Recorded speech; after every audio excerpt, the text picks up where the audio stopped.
그럼 제가 이 블로그에 글을 쓸 때 탄압을 받았어요. 가족이 쓰레기 분리수거 하라니까 왜 쓸데없이 그 블로그는 쓰고 앉아있냐고. 그 탄압을 뚫고 제가 쓴 거예요. 글에 절절하잖아요.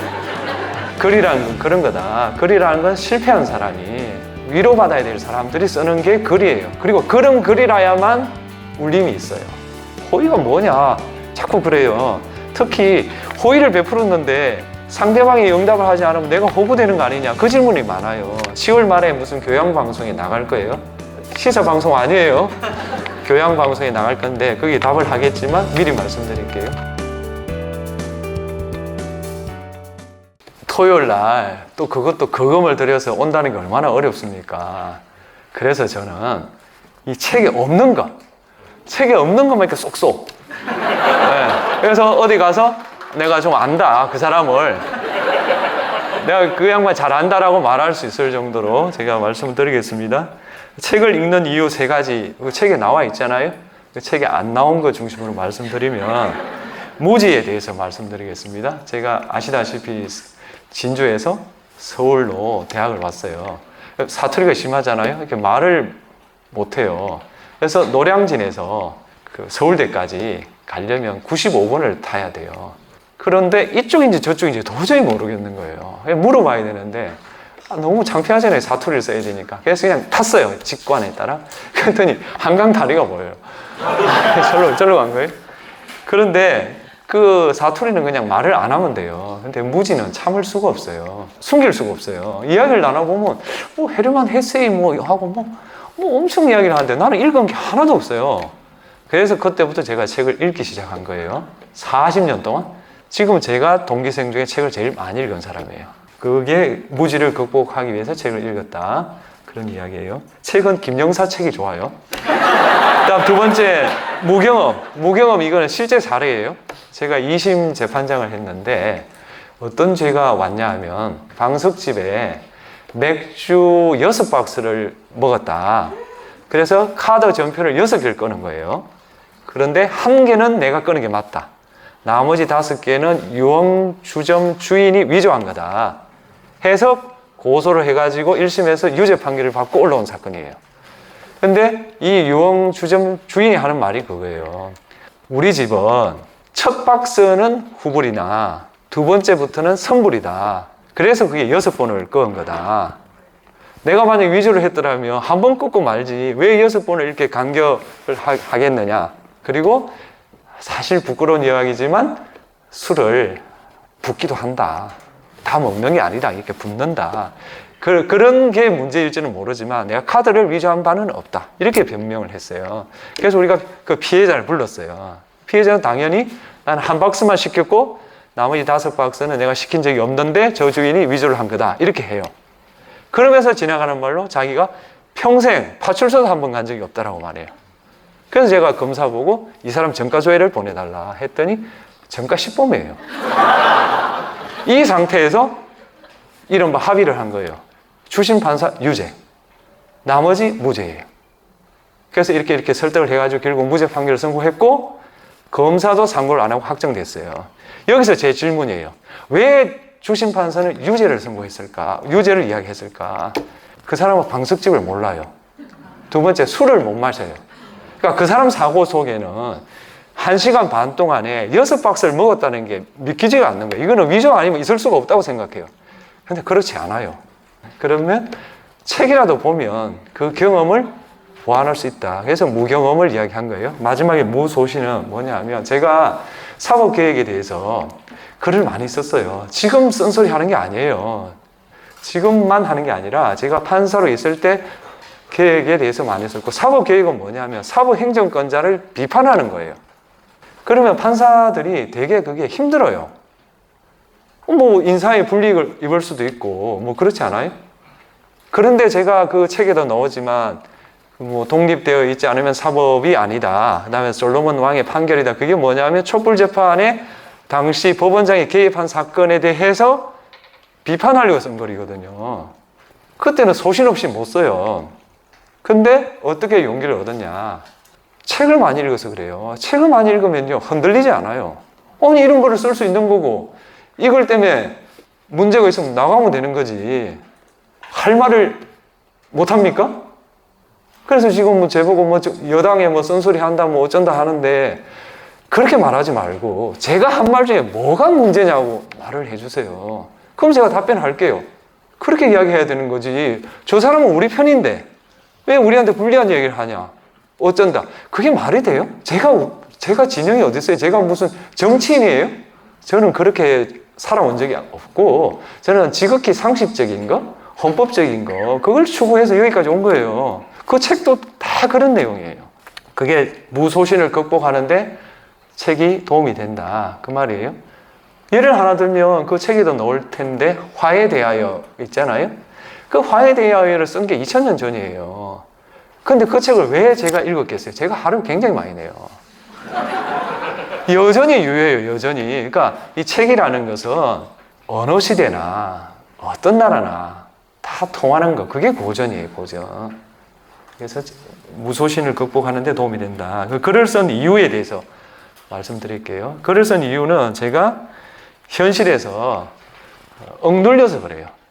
그러니까 글을 쓰는 사람은 현실에서 불만인 사람이 쓰는 거예요. 정말 막 재산이 막 팍팍팍팍 불어요. 막 100억 되고 막 가족도 너무 잘 돼요. 그런 사람 글 안 써요. 실패한 사람. 그 다음에 좀 뭔가 위로가 필요한 사람. 그런 사람이 글을 쓰는 거예요. 그럼 제가 이 블로그에 글을 쓸 때 탄압을 받았어요.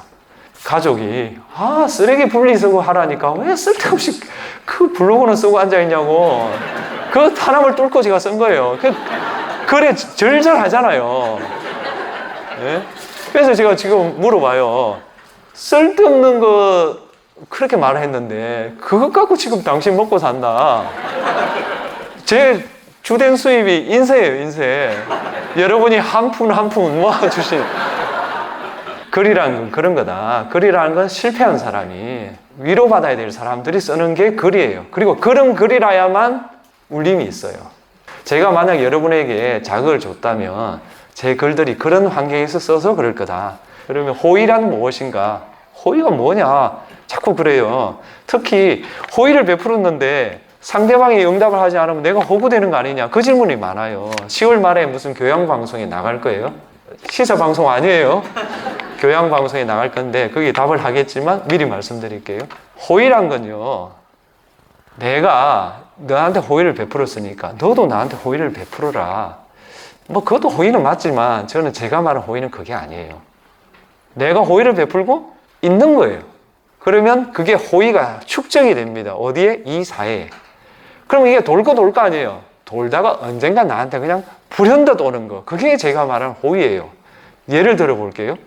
제 아들이 중학교 때 밤 12시가 되었는데도 들어오지 않았어요.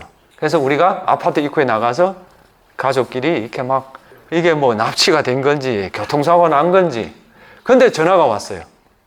낯선 이로부터 지금 당신 아들이 부산을 가야 되는데 양산을 가고 있다. 버스를 탔다. 그러니까 걱정하지 마시라. 전화가 왔고 두 번째 그분이 제 아들한테 10,000원을 줬어요. 그러니까 얘가 그 10,000원을 가지고 버스를 갈아타고 돈이 남거든요. 10,000원이 안 돼요. 그러니까 편의점에 가서 음료수를 하나 먹고 콧노래를 부르면서 올라오고 있는 거예요. 여기서 그 사람이 한 호의는 이거예요. 돈 많은가 핸드폰 하나예요. 그럼 그 사람이 호의를 베풀 때 이 상대방이 나한테 이걸 많은가 이걸 갖겠거니 하고 했을까요? 아니잖아요. 아무것도 바라지 않고 한 거 아니에요. 근데 저는 어떻습니까? 저에게 그게 10,000원의 가치이겠어요? 하늘과 땅이 무너지는 줄 알았어요. 내 귀한 자식이 밤 12시에도 들어오지 않는 그 감정을 어떻게 설명하겠어요? 그러니 제가 이 사회에 얼마나 고맙겠어요? 그렇지 않아요? 그러면 제가 당연히 뭘 할 거 아니에요. 그러면 그게 제가 말하는 호의예요. 애시당초 제가 말하는 호의라는 건 대가를 바라지 않는 겁니다. 1대1 거래를 말하는 게 아니에요. 예를 들면 그런 거예요. 김정아 선생님이 저한테 작업을 줄 때 보답하기를 바랬을까요? 오죽하면은 제가 사법시험학교에서 찾아갔을 때 자기한테 갚지 말고 이 사회에 갚으라고 했잖아요. 근데 저는 그게 얼마나 부당해요. 자기한테 갚으면 제가 편합니다. 네? 인사도 하고 명절 때 선물도 드리고 하면 계산이 깔끔하잖아요. 근데 그걸 굳이 또 그렇게 말해가지고 제가 누구에게 어떻게 갚아야 돼요? 그래가지고 제가 30몇 년 동안 판사 생활이 너무 힘들었어요. 그게 호의입니다. 그건 물론 큰 호의지만 아무리 형편이 어려워도 작은 호의는 베풀 수 있습니다. 이 사회를 좋은 사회로 만드는 데는 개인이나 국가의 역할만 있는 게 아니다. 사회라는 영역이 있다고 생각해요. 제 후배가 하는 일이에요. 후배가 고등학교 동문 20명이 개를 만들었어요. 그 개는 한 달에 5만 원씩을 내는 거예요. 그러면 100만 원 아니에요? 그 100만 원을 가지고 매달 장학금을 줘요. 한 개인이 한 달에 5만 원 낼 수 있잖아요. 여러분 중에도 5만 원 낼 수 있을 거예요. 근데 수혜자 입장에서는 한 달에 100만 원은 굉장히 큰 금액이에요. 학교를 다니냐 못 다니냐 문제예요. 그렇게 호의가 쌓이는 거예요. 그걸 말하는 거예요. 5만 원이 많다? 5만 원이면 만원을 하면 되잖아요. 그럼 회원을 100명을 늘리면 되잖아요. 그렇게 해서 이 사회가 나아지는 거지. 정권이 뭐 교체된다고 뭐 사회가 확 좋아지고, 저는 꼭 그럴까? 정치가 하는 영역이 있고 또 사회가 하는 영역이 따로 있는 거지 모든 걸 정치로 귀결시키잖아요. 그렇지 않아요? 우리는 그렇게 해서는 문제가 풀리지 않는다. 이 사회는 정치가 다 풀 수 없을 만큼 복잡한 사회다. 그럼 어떻게 만들어야 되냐? 시골에 계신 분 대나무밭 가보셨어요? 대나무밭 그거 한번 괭이로 한번 파보세요. 그 뿌리가 파지지가 않습니다. 얼마나 이게 촘촘하게 얽혀 있는지 이 사회가 저는 그렇게 돼야 된다고 봅니다. 개인이나 사회나 국가가 촘촘하게 연결되어 있어서 누구도 흔들 수 없는 나라. 이게 제 생각이에요. 마지막이에요. 마지막. 이거 제가 외워온 거예요. 산에는 한 가지 나무만 나지 아니하고 들에는 한 가지 꽃만 피지 아니한다. 여러 가지 나무가 어우러져 위대한 삼림의 아름다움을 이루고 100가지 꽃이 섞여 피어 봄들에 풍성한 경치를 이룬다. 김구 선생의 백범일지에 나오는 말입니다. 그런 나라, 여러 가지 나무가 어우러지고 100가지 꽃이 섞여 피는 그런 사회를 우리들이 한번 해봅시다. 그게 제 생각입니다.